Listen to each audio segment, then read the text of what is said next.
Hello students, welcome to Smart Tutors. Today we are going to discuss a topic of MES 14, that is school as a social system and function of school as a social system. विद्यालय एक सामाजिक प्रणाली के रूप में है कैसे और विद्यालय का सामाजिक प्रणाली के रूप में क्या कार्य है। सबसे पहले बात करते हैं school as a social system. विद्यालय एक सामाजिक प्रणाली के रूप में है कैसे। विद्यालय किसी समाज के अंदर ही स्थापित होता है। किसी गांव, किसी जिला, किसी राज्य में ही स्कूल रहता है। स्कूल को किसी जंगल में नहीं किया जा सकता, समुद्र में नहीं किया जा सकता, समाज के बीच ही किया जाता है। दूसरी बात, स्कूल में जब बच्चे पढ़ने आएंगे वो समाज से जुड़े हुए ही बच्चे होंगे। वो किसी न किसी रूप से समाज के किसी भी वर्ग के बच्चे हो सकते हैं। वो अमीर गरीब किसी भी जाति का हो सकता है, किसी भी धर्म का हो सकता है और किसी भी कम्युनिटी का हो सकता है, लेकिन होंगे तो समाज के बच्चे ही। तो स्कूल का ये कर्तव्य हो जाता है कि वो समाज के बच्चों को अपने पास रखकर कुछ ज्ञान दे, उसका शिक्षण पूरा करे। स्कूल का मतलब केवल एक स्थान से नहीं होता, केवल एक जगह से नहीं होता, बल्कि स्कूल एक ऐसा सिस्टम है जो किसी भी जगह हो सकता है और समाज के अंदर कहीं भी काम कर सकता है।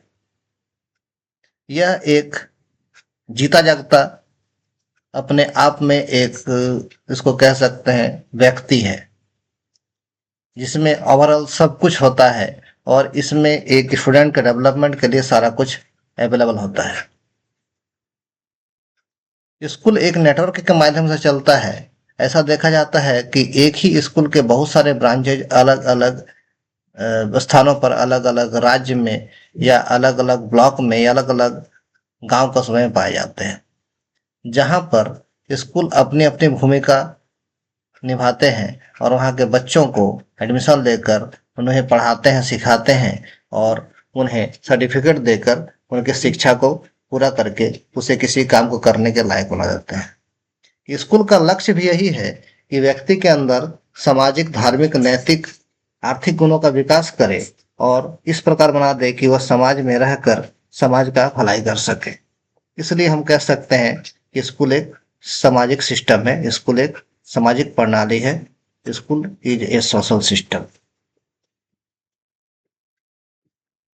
स्कूल एक सामाजिक प्रणाली है, इसके बारे में कुछ विशेषताएं देख लेते हैं कि इसकी क्या विशेषताएं हैं। स्कूल एक सामाजिक प्राणी, सामाजिक सिस्टम कैसे है, स्कूल एक सामाजिक प्रणाली कैसे है। तो सबसे पहला चीज है ओपन सिस्टम, खुली प्रणाली। स्कूल का वातावरण खुला हुआ होता है, अर्थात किसी भी परिवार, किसी भी समुदाय, किसी भी जाति, किसी भी धर्म या किसी भी सरकार से संबंधित या किसी विपक्ष के सरकार से संबंधित पेरेंट्स के बच्चे यहाँ पर पढ़ने के लिए आ सकते हैं। किसी प्रकार का भेदभाव उसमें नहीं किया जाता, सबके लिए खुला हुआ है। किताबें सबके लिए समान होती है, सिलेबस सबके लिए समान होता है, टीचर सबके लिए बराबर होते हैं, क्लासरूम बराबर होते हैं, यूनिफॉर्म बराबर होते हैं। यह सबके लिए खुला हुआ है, किसी प्रकार कोई भेदभाव नहीं होता। पॉइंट नंबर 2, स्ट्रक्चर, स्कूल की संरचना। स्कूल की संरचना इस प्रकार होती है कि सबसे पहले होता है फॉर्मल ऑर्गेनाइजेशन। जो ये ऑर्गेनाइजेशन होता है एक फॉर्मल होता है, औपचारिक होता है। इसमें औपचारिकता पाई जाती है, इसमें पदानुक्रम होता है, इसमें कुछ नियम होते हैं और सबकी अलग अलग भूमिकाएं होती है। इसका हायरार्की इस प्रकार होता है कि ऊपर से नीचे की ओर आदेश दिया जाता है, निर्देश दिया जाता है और उन निर्देशों का पालन सबको करना पड़ता है। और अगर नीचे लेवल पर कोई समस्या हो तो वो भी हायरार्की के माध्यम से ही, पदानुक्रम के माध्यम से ही ऊपर तक पहुंचता है। तो ये एक मैनेजमेंट है जो इस तरह से चलता रहता है। स्कूल के कुछ नियम होते हैं, अलग अलग स्कूल के अलग अलग नियम कानून हो सकते हैं और उन्हीं नियम कानूनों का पालन करते हुए टीचर्स, नॉन टीचिंग स्टाफ और स्टूडेंट को अपना अपना कार्य पूरा करना पड़ता है। हर एक की अपनी अपनी भूमिकाएं होती है, चाहे वो प्रिंसिपल हो, चाहे वो टीचर हो, चाहे वो नॉन टीचिंग स्टाफ हो, चाहे वो स्टूडेंट हो, चाहे वो पियोन हो, चाहे वो चपरासी हो, कुछ भी हो, सबकी अपनी अपनी भूमिकाएं होती है और वो अपने अपनी भूमिकाओं का निर्वहन करते हैं। तो ये एक फॉर्मल ऑर्गेनाइजेशन है, ये एक औपचारिक संगठन है। इसमें दूसरी बात आती है व्यक्ति, इंडिविजुअल। स्कूल किसके लिए बनाया गया? तो स्कूल व्यक्तियों के लिए बनाया गया। यहाँ पर सिर्फ स्टूडेंट होंगे और टीचर्स होंगे, नॉन टीचिंग स्टाफ होंगे, तो सब अपने आप में व्यक्ति हैं।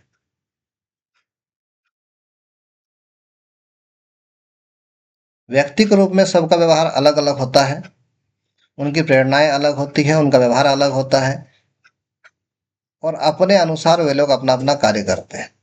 अगर एक प्रिंसिपल का व्यवहार देखा जाए तो शिक्षक से भिन्न होगा, टीचर से भिन्न होगा। एक छात्र का व्यवहार भी टीचर से भिन्न होगा।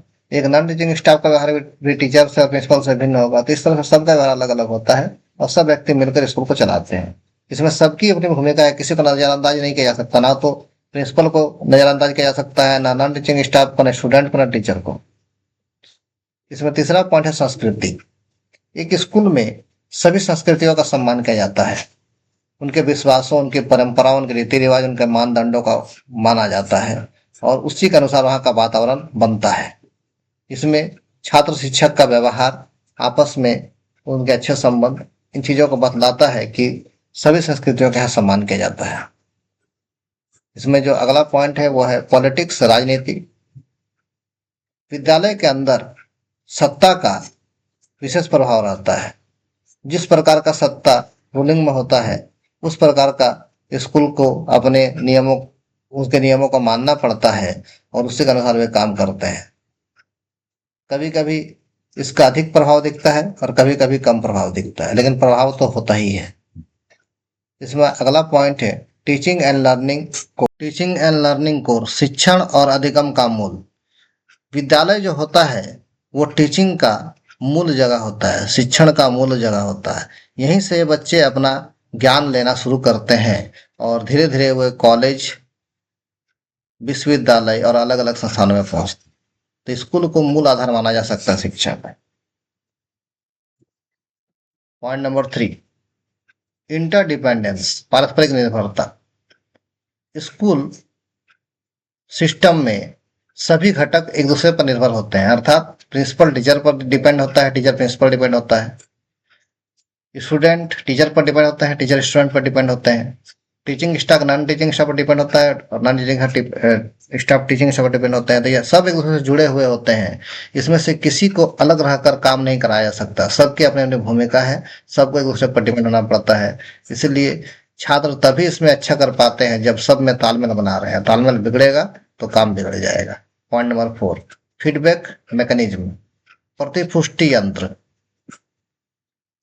विद्यालय अपनी कार्य प्रणाली को बेहतर बनाने के लिए विभिन्न स्रोतों से अपना फीडबैक प्राप्त करता है। मतलब अलग अलग जगह से फीडबैक लेता है। स्टूडेंट्स फीडबैक लेते हैं कि टीचर कैसे पढ़ा रहे हैं, टीचर से फीडबैक लेते हैं कि स्टूडेंट कैसे पढ़ रहे हैं, क्या क्या प्रॉब्लम आ रही है उन्हें पढ़ाने में। रिजल्ट से फीडबैक ये मिलता है कि स्टूडेंट टीचर दोनों का परफॉर्मेंस कैसा रहा और उस पर क्या काम किया जाना है, किन किन पॉलिसी को बनाया जाना है ताकि एजुकेशन को अच्छा बनाया जा सके, किन किन मेथड का यूज करना है, किन किन रिसोर्सेज का यूज करना है, किन किन संसाधनों का यूज करना है ताकि एजुकेशन को अच्छे से स्टूडेंट के बीच प्रोवाइड किया जा सके। पॉइंट नंबर 5, गोल ओरिएंटेड, लक्ष्य उन्मुखता। लक्ष्य उन्मुखता, स्कूल का उद्देश्य किसी न किसी लक्ष्य को प्राप्त करना है। छात्रों का बेहतर रिजल्ट एक लक्ष्य है, छात्रों का ओवरऑल डेवलपमेंट, समग्र विकास एक लक्ष्य है। इसमें किसी भी लक्ष्य को छोड़ देना गलत हो जाता है। स्टूडेंट के अंदर सामाजिक, नैतिक, धार्मिक, व्यक्तिगत और आर्थिक मूल्यों का विकास होना चाहिए, ये स्कूल का लक्ष्य है। आगे देखते हैं विद्यालय की सामाजिक प्रणाली के रूप में कुछ मुख्य कार्य। विद्यालय के कौन कौन से कार्य हैं जो वो सामाजिक प्रणाली के रूप में करता है। तो सबसे पहला कार्य है सोशलाइजेशन, समाजीकरण। विद्यालय समाजीकरण का कार्य करता है। समाजीकरण का कार्य का मतलब हुआ कि समाज के नियम, समाज के वैल्यूज, समाज के व्यवहार को सिखाता है स्टूडेंट को कि कैसे व्यवहार करना है, कैसे रहना है, हमारा बोलचाल कैसा होना चाहिए, किस तरह का लोगों को सम्मान देना होता है, अनुशासन क्या होता है, सहयोग कैसे करना होता है, जिम्मेवारी क्या होती है। इन गुणों का विकास करता है जो समाज रहने के लिए अनुकूल होता है। Point number 2, transmission of knowledge and skill, ज्ञान और कुशलता का विकास।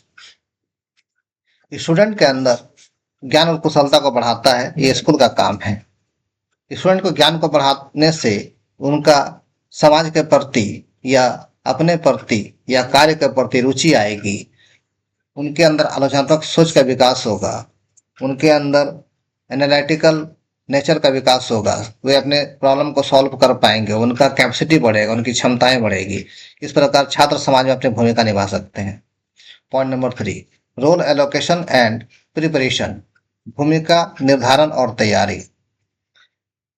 स्कूल छात्रों को अपनी अपनी प्रतिभा और क्षमता के आधार पर उन्हें ये इस बात की पहचान दिलाता है कि आप समाज में किस प्रकार के कार्य कर सकते हैं, आपको किस प्रकार की नौकरी मिल सकती है या किस प्रकार के प्रोफेशन आप अपना सकते हैं, आप किस प्रकार के व्यवसाय कर सकते हैं और देश के विकास में किस प्रकार अपना योगदान दे सकते हैं।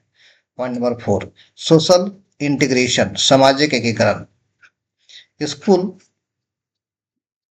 स्टूडेंट के अंदर इस गुण का विकास करता है कि समाज में एकता, सहिष्णुता और पहचान बना रहे, वे एक दूसरे के साथ मिलकर काम करें और एक रहें, किसी प्रकार का मतभेद हो तो उसका सॉर्ट आउट कर लें।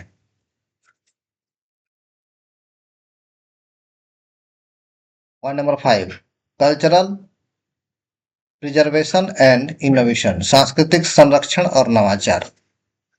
विद्यालय का कार्य सांस्कृतिक मूल्यों को, सांस्कृतिक विरासत को बचा कर रखना है, जैसे भाषा, परंपरा, मूल्य, और साथ साथ छात्रों को नवाचार या नई चीजें सीखने और नई चीजें लाने का गुण विकसित करना है, ताकि छात्र नई चीजों को समाज में ला सके और पुरानी रूढ़िवादी विचारों को समाप्त किया जा सके, जैसे बाल विवाह, जात पात का भेदभाव, इन विचारों को खत्म किया जा सके और इससे एक संतुलन बना रहे परंपरा और प्रगति के बीच में, परंपराएं चलती रहे और प्रगति होती रहे।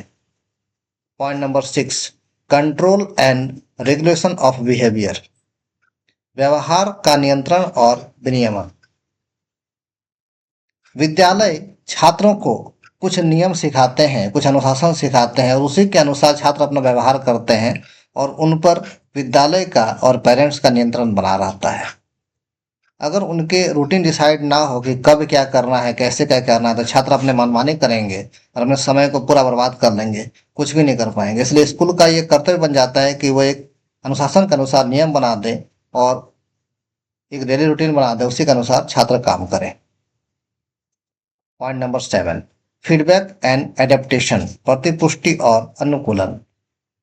समाज में हो रहे परिवर्तन और तकनीकी विकास का स्कूल पर सीधा प्रभाव पड़ता है, इसलिए स्कूल को समाज में होने वाले परिवर्तनों का फीडबैक लेना चाहिए और टेक्नोलॉजिकल डेवलपमेंट जो हो रहा है उसका फीडबैक लेना चाहिए, ताकि उन्हें उसी के अनुसार स्टूडेंट को एजुकेशन प्रोवाइड करे, उसी के अनुसार करिकुलम डिसाइड करे और उसको डिजाइन करके स्टूडेंट को प्रोवाइड करे। इससे क्या होगा कि नई चीजों से समाज और छात्र जुड़ेंगे और तकनीक और छात्र भी जुड़ेंगे। जब नई चीजों से जुड़ेंगे तो उन्हें सीखने में अच्छा लगेगा, उन्हें सीखने में रुचि होगी और इस चीज को सीख कर वो समाज में अच्छे योगदान दे सकते हैं अपने। इस वीडियो में इतना ही। Thanks for watching.